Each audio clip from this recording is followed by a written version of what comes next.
Hello friends, welcome to Lucky Reddy stories. Please story విన్న తర్వాత like, comment, share and subscribe చేసుకోవటం మాత్రం మర్చిపోవద్దు. విక్రమార్కుడు స్టోరీ మొదటి భాగం నుండి వినాలి అనుకుంటున్నారా? అయితే నా ప్రొఫైల్లో ప్లేలిస్ట్లో ఉంటుంది, వినండి. ఇక స్టోరీలోనికి వెళ్ళిపోదాం.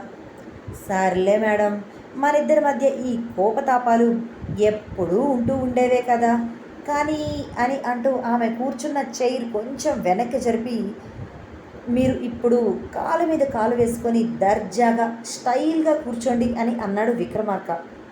ఎందుకు, నేనెందుకు అలా కూర్చోవాలి అని ఆమె డౌట్గా అడుగుతుంటే, అబ్బా చెప్పింది చెయ్యండి మేడం, అన్నిటికీ రివర్స్ తిరిగి క్వశ్చన్ వేయటం తప్ప మరే పనే ఉండదు నీకు అని అన్నాడు.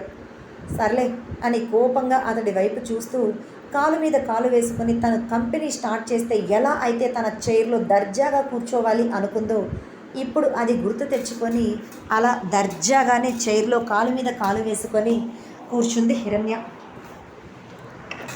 ఆమెను అలా చూసిన విక్రమార్కకి చాలా ముచ్చటగా అనిపించి ఆమె ఒక ఫోటో తీసుకున్నాడు. ఓయ్ ఏంటి నువ్వు చేస్తున్న పని, నన్నెందుకు ఫోటో తీస్తున్నావు అని ఫోటో క్లిక్ అనిపించిన సౌండ్ రావటంతో అతడి వైపు కోపంగా చూస్తూ అతడి చేతిలో ఉన్న ఫోన్ని తను తీసుకోవటానికి చాలా వరకు ట్రై చేస్తూ అడిగింది. హలో మేడం, తమరికి నా ఫోన్ ఇవ్వను అని తెలుసు, అయినా కూడా నా ఫోన్ తీసుకోవాలి అని ట్రై చేస్తున్నారా అని అడిగాడు. నువ్వు నా ఫోటో ఎందుకు తీసావు? అందుకే నేను కూడా ఇప్పుడు నీ ఫోన్ తీసుకోవాలి అని ట్రై చేస్తున్నాను. ఫస్ట్ నువ్వు నీ ఫోన్లో ఉన్న నా ఫోటోని డిలీట్ చేసేసాయి, లేదంటే నేను ఊరుకోను అని అన్నది హిరణ్య. అబ్బా ఎందుకు మేడం అలా గోల చేస్తారు, నాకు గుర్తుగా ఉంటుంది. నువ్వు ఇలాంటి డ్రెస్లో నాకు మరలా కనిపించవో కదా అని అంటూ తన ఫోన్ని పాకెట్లో పెట్టుకుంటూ, క్లీన్ షేవ్ చేసుకున్న అబ్బాయిలా పర్ఫెక్ట్గా ఉన్నావు తెలుసా అని అన్నాడు విక్రమార్క. అలా కరెక్ట్గా టైం 8 గంటలు కొట్టేసరికి ఆ రూమ్ డోర్ కాలింగ్ బెల్ మోగింది. విక్రమార్క కమింగ్ అని అనటంతో బయట ఉన్న చారి లోపలికి వచ్చి సార్ అని అంటూ ఉన్నవాడు కూడా విక్రమార్క చైర్లో కూర్చొని ఉన్న కొత్త వ్యక్తిని, అంటే హిరణ్యనే, అబ్బాయి వేషంలో ఉంది కదా అబ్బాయి అని అనుకుంటున్నాడు. చూసి ఎవరా అని అనుకుంటూ ఉన్నాడు. అంతకు మించి అతనికి ఆశ్చర్యం ఏమిటి అంటే, కొత్త వ్యక్తి విక్రమార్క గారి చైర్లో కూర్చొని ఉంటే విక్రమార్క అతని ఎదురుగా టేబుల్ మీద కూర్చొని ఉన్నాడు. ఇప్పటి వరకు ఇతన్ని నేను విక్రమార్క సార్ పక్కన చూడలేదే అని అనుకున్నాడు చారి. చారి, ఈరోజు నీతో నాకు చాలా పెద్ద పని ఉంది అని అన్నాడు విక్రమార్క చారి చూపులను ఏమాత్రం పట్టించుకోకుండా. ఎందుకంటే చారి హిరణ్యని ఎందుకు అలా చూస్తున్నాడో తనకు బాగా తెలుసు. సరే సార్ చేస్తాను, కానీ ఇతను ఎవరు సార్ మీ చైర్లో కూర్చున్నాడు? నేను ఎప్పుడు కూడా మీ పక్కన ఇతన్ని చూడలేదే అని అడిగాడు.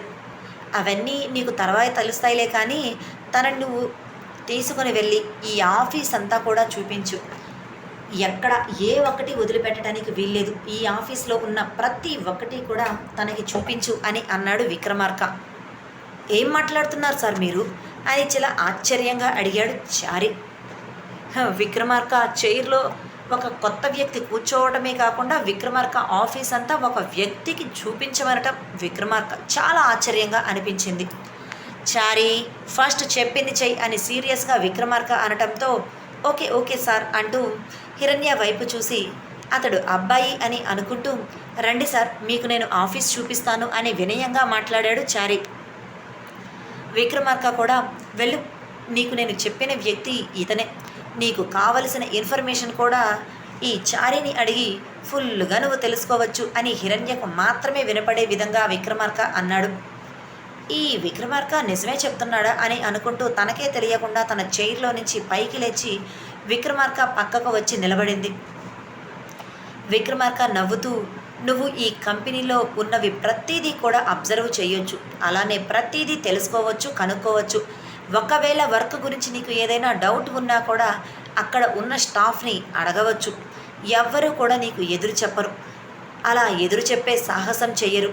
ఒకవేళ ఎదురు చెప్తే పక్కన చారి ఉన్నాడు కాబట్టి అలా చెప్పే సాహసం కూడా చెయ్యర్లే, నీకు ఆ భయం ఏమీ లేదు అంటూ కరెక్ట్గా ఈవినింగ్ 4 గంటలకి నువ్వు నా క్యాబిన్ లోపలికి రావాలి, అర్థమైందా? ఒక్క నిమిషం ఒకే ఒక్క నిమిషం దాటినా నీ పరిస్థితి నీ చెయ్యి దాటిపోతుంది అని అన్నాడు విక్రమార్క. హిరణ్య కూడా ఓకే అన్నట్లుగా తనకే తెలియకుండా తన తలని నిలువుగా ఊపుతూ చెప్పింది. సరే, ఇక వెళ్ళి ఆఫీస్ అంతా చూడు. చాలా రోజుల నుంచి చూడాలి అని అనుకుంటున్నావు కదా, ఇప్పుడు ఛాన్స్ వచ్చింది, వదిలిపెట్టొద్దు అని విక్రమార్క అనటంతో రండి సార్ అని చారి హిరణ్యని పిలిచాడు. హిరణ్య కూడా చారి వెంట వెళ్ళింది. సార్, మీ పేరేంటి అని విక్రమార్క క్యాబిన్ నుంచి బయటకు వెళ్ళిన మరుక్షణమే హిరణ్యని అడిగాడు చారి. ఇప్పుడు నా పేరు ఇతడికి ఏం చెప్పాలి? ఒకవేళ నా పేరు హిరణ్య అని చెప్తే నేను అమ్మాయి అని తెలిసిపోతుంది కదా, ఎలా, ఏం పేరు చెప్పాలి అని ఆలోచనలో పడిపోయింది. ఏంటి సార్, మిమ్మల్ని పేరు చెప్పమని అడుగుతుంటే చెప్పటం లేదు, పేరు చెప్పడానికి ఏదైనా ప్రాబ్లమా అని చారి మరొకసారి హిరణ్యను కదిలించటంతో అది ప్రాబ్లం ఏమీ లేదు, నా పేరు సూర్య అని అన్నది. హిరణ్య తన ఒరిజినల్ పేరు తను అమ్మాయి అని చెప్పకుండా. ఓ సూర్య, నైస్ నేమ్ సార్. మీరు విక్రమార్క గారికి ఏమవుతారు? ఎప్పుడూ కూడా మిమ్మల్ని నేను విక్రమార్క గారి పక్కన చూడలేదే. అయినా ఇంతవరకు విక్రమార్క గారు ఏ ఒక్కరిని కూడా తన క్యాబిన్లోనికి రానివ్వలేదు. ఎప్పుడో ఒకసారి తాతగారిని రానిచ్చేవారు, ఆ తర్వాత తన క్లయింట్స్ వీళ్ళని మాత్రమే రానిచ్చారు. పర్టిక్యులర్గా నా మనిషి అంటూ ఒకరు వచ్చి సార్ గారి క్యాబిన్లో, అంతకు మించి సార్ చైర్లో కూర్చోవటం నేను ఇప్పుడే ఫస్ట్ టైం చూస్తున్నాను తెలుసా సార్. నాకు చాలా ఆశ్చర్యంగా అనిపించింది మీరు ఆ చైర్లో కూర్చొని ఉంటే అని అన్నాడు చారి. అంటే నేను విక్రమార్కకి బాగా కావలసిన వ్యక్తినిలే అని మాత్రం పొడిగా సమాధానం చెప్పింది హిరణ్య. అంతేలేండి, కావలసిన వాళ్ళు కాకపోతే మిమ్మల్ని ఎలా క్యాబిన్లోనికి రాణిస్తారు విక్రమార్క గారు అని అంటూ హిరణ్యని ప్రతి ఫ్లోర్కి తీసుకొని వెళ్ళి అక్కడ ఎవరెవరు ఏ వర్క్ చేస్తారు, ఎలా వర్క్ చేస్తారు, వర్క్ ఎప్పట్లో కంప్లీట్ చేస్తారు, ఇక ఎక్కడెక్కడ ఏ డిపార్ట్మెంట్ ఉంటుంది, అలా ప్రతిదీ కూడా హిరణ్యకి చారి వివరించి చెప్పాడు. అలానే లేడీ స్టాఫ్ మాత్రమే ఉన్న ఫ్లోర్కి కూడా చారి హిరణ్యను తీసుకుని వెళ్ళాడు. అక్కడ ఉన్న లేడీ స్టాఫ్ ఆశ్చర్యంగా చారి పక్కన ఉన్న వ్యక్తిని చూసి, ఎవరు చారి, ఇతను మన ఫ్లోర్కి వచ్చాడు, నార్మల్గా అయితే ఇలా ఎవరు కూడా ఈ ఫ్లోర్కి రారు కదా, అసలు ఇతన్ని ఎందుకు ఇక్కడికి తీసుకొని వచ్చావు అని అడిగారు. అది ఇతను విక్రమార్క గారికి కావలసిన మనిషి, ఈ కంపెనీ మొత్తం కూడా చూడటానికి వచ్చారు, మీరు మీ వర్క్ చేసుకోండి, మీతో ఏమీ ప్రాబ్లం లేదులే అని చెప్పటంతో లేడీస్ అందరూ కూడా వాళ్ళ వర్క్లో మునిగిపోయారు. హిరణ్య కూడా చాలా ఆశ్చర్యంగా అక్కడ ఉన్న లేడీస్ అందరినీ కూడా చూస్తూ ఉంది. హిరణ్య కూడా గొంతు మార్చి, నన్ను చూసి ఎందుకు వీళ్ళందరూ ఇంత ఆశ్చర్యంగా ఇలా అడుగుతున్నారు, అంటే ఈ ఫ్లోర్కి నేను రావటం వీళ్ళకి ఆశ్చర్యంగా ఉందా అని డౌట్గా అడిగింది. ఓ అదా సార్, నార్మల్గా ఈ ఫ్లోర్కి జెంట్స్ ఎవరు రారు, అందుకే అలా అడిగారు. ఎప్పుడైనా ఒకవేళ ఏదైనా రావాల్సిన సిచ్యువేషన్ వస్తే నేను మాత్రమే రావాలి, నేను కూడా నార్మల్గా అయితే రాను, ఏదైనా అర్జెంట్ వర్క్ ఉన్నప్పుడు మాత్రమే ఇక్కడికి వస్తాను, అందుకే వాళ్ళకి అంత ఆశ్చర్యంగా అనిపించింది అని అన్నాడు చారి. ఓహో అని అనుకుంటూ 4 గంటల వరకు కంపెనీ మొత్తం తిరిగి చూసి ఆ తర్వాత విక్రమార్క క్యాబిన్ దగ్గరకు వెళ్ళిపోయారు ఇద్దరు. లోపలికి వచ్చిన ఇద్దరిని చూసి, చారి, ఇక ఈ రోజుతో నీ డ్యూటీ కంప్లీట్ అయిపోయింది, నువ్వు ఇంటికి వెళ్ళిపో అని అన్నాడు విక్రమార్క. సార్ అని ఆశ్చర్యంగా పిలిచాడు చారి. ఫస్ట్ టైం 4 గంటలకు విక్రమార్క తనని ఇంటికి పంపించటంతో, నార్మల్గా ఎప్పుడు కూడా అలా జరగలేదు. అక్కడ ఏం జరుగుతుందో అర్థం కాని హిరణ్య కూడా వాళ్ళిద్దరి వైపే చూస్తూ ఉంది. ఏంటి చారి అంత రియాక్షన్ ఇస్తున్నావు, ఇప్పుడు నీకు ఇంటికి వెళ్ళే ఉద్దేశం లేకపోతే చెప్పు, నేను నీ నెత్తి మీద పెట్టడానికి నా దగ్గర 10 ఫైల్స్ ఉన్నాయి తెలుసా, ఆ 10 ఫైల్స్ వరకు నువ్వు చేస్తాను అంటే నాకు ఎటువంటి అభ్యంతరం లేదు అని అన్నాడు విక్రమార్క చాలా క్యాజువల్గా. అమ్మో సార్, ఇంటికి పంపిస్తున్నప్పుడు వెళ్ళిపోవాలి అని ఆశ్చర్యం షాక్లో మనసులో అనుకుంటూనే, దానికంటే కూడా ఇంత క్యాజువల్గా ఈ విక్రమార్క గారు నాతో మాట్లాడుతున్నాడేంటి, అసలు నేను చూస్తున్నది విక్రమార్క గారినేనా అని అనుకుంటూ కూడా వచ్చిన ఛాన్స్ని వదులుకోవటం ఎందుకు అని అనుకొని, సరే సార్, నేను ఇప్పుడే ఇక్కడి నుంచి ఇంటికి బయలుదేరి వెళ్ళిపోతున్నాను. మీరు జస్ట్ 10 నెంబర్స్ లెక్క పెట్టేలోపే నేను ఇక్కడ మాయమై మా ఇంటిలో ప్రత్యక్షమవుతాను సార్ అని అన్నాడు. ఓకే, యూ కెన్ గో అని అన్నాడు విక్రమార్క. ఆ మరుక్షణమే చారి అక్కడ నుంచి మాయమై వెళ్ళిపోయాడు. చారి మాటలు విన్న హిరణ్య, ఎందుకు నువ్వు అతన్ని అంతలా భయపెడుతున్నావు? కనీసం అతను అడిగిన క్వశ్చన్కి కూడా ఆన్సర్ కరెక్ట్గా చెప్పవా అని విక్రమార్కని అడిగింది. విక్రమార్క ఆమెను ఒక్క చూపు చూడటంతో, ఇవన్నీ నాకెందుకులే, ఏమో వాళ్ళ ప్రాబ్లమ్స్ వాళ్ళే చూసుకుంటారు అని అనుకుందో ఏమో. అక్కడ ఉన్న సోఫాలో కూర్చుంది విక్రమార్కని పట్టించుకోకుండా.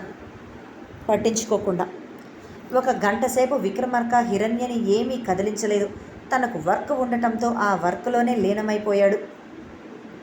హిరణ్యకి కూడా ఏమి చెయ్యాలో తోచక అర్థం కాక ఆ క్యాబిన్ అంతా తిరిగి చూస్తూ బాల్కనీలోనికి వెళ్ళిపోయి అక్కడ కూర్చుంది. అప్పటి వరకు వర్క్లో చాలా బిజీగా గడిపేస్తూ ఉన్న విక్రమార్క ఆమె బాల్కనీలోనికి వెళ్ళటంతో అప్పుడు తన వర్క్ ఆపి ఫోన్ తీసుకొని ఆమె ఫొటోస్ తీయటం స్టార్ట్ చేశాడు.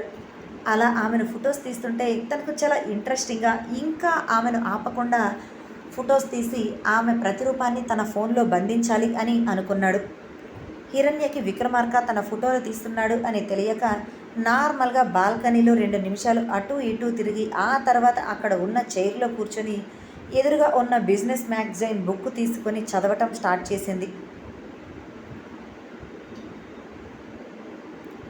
అలా ఆమె బుక్ చదువుతున్నంతసేపు కూడా ఆమెను అనేక రకాల యాంగిల్స్లో ఫొటోస్ తీయిస్తూనే ఉన్నాడు విక్రమార్క.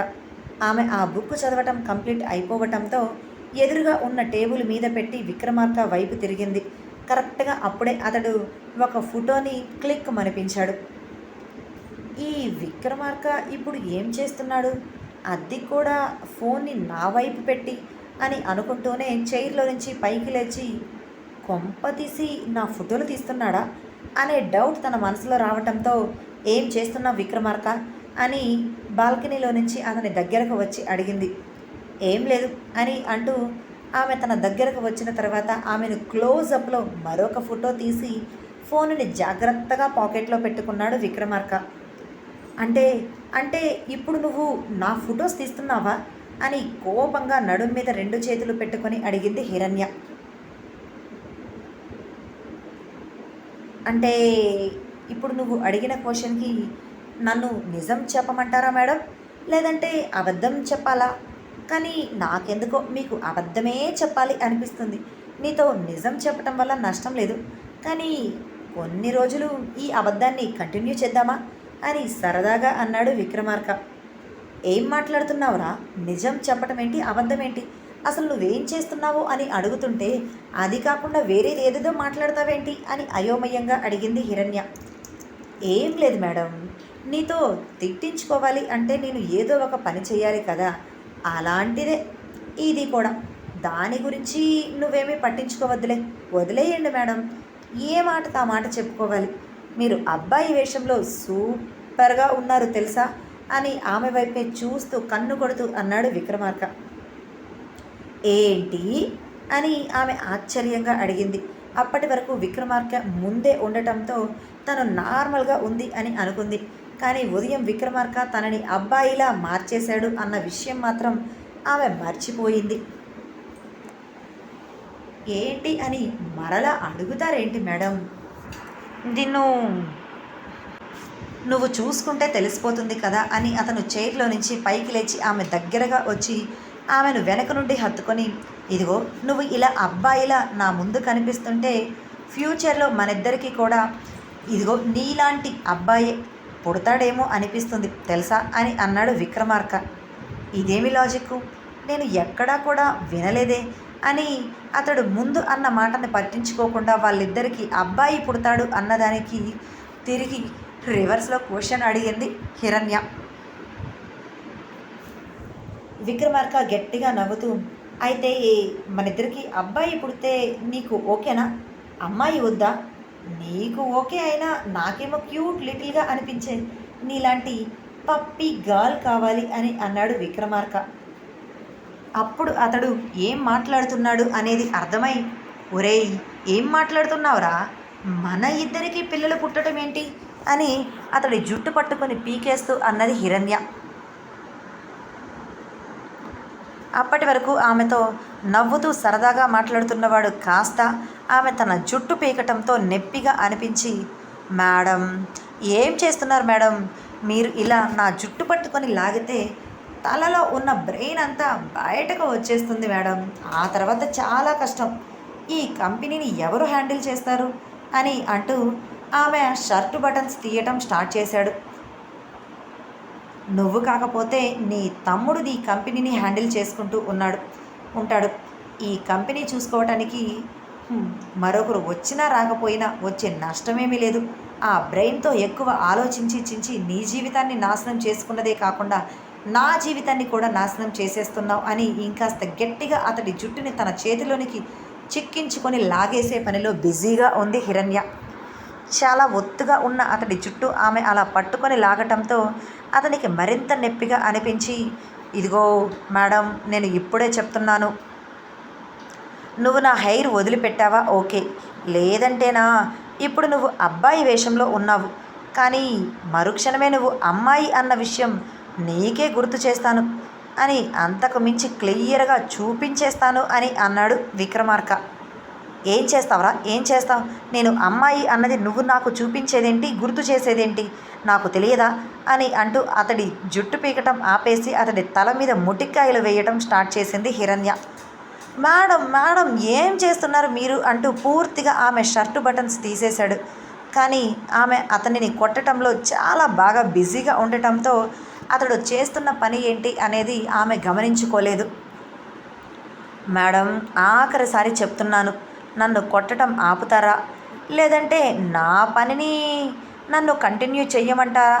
నాకు మీ నడుము చూస్తే మనసులో ఉన్న కోరికలు అన్నీ ఒక్కసారిగా బయటకు దూకేస్తాయి. ఆ తర్వాత నీ ఇష్టం అని అతని నోటిలో నుంచి మాట పూర్తిగా కూడా రాలేదు. అప్పుడు ఆమె తల కిందకు దించి తనని తాను ఒకసారి చూసుకుంది.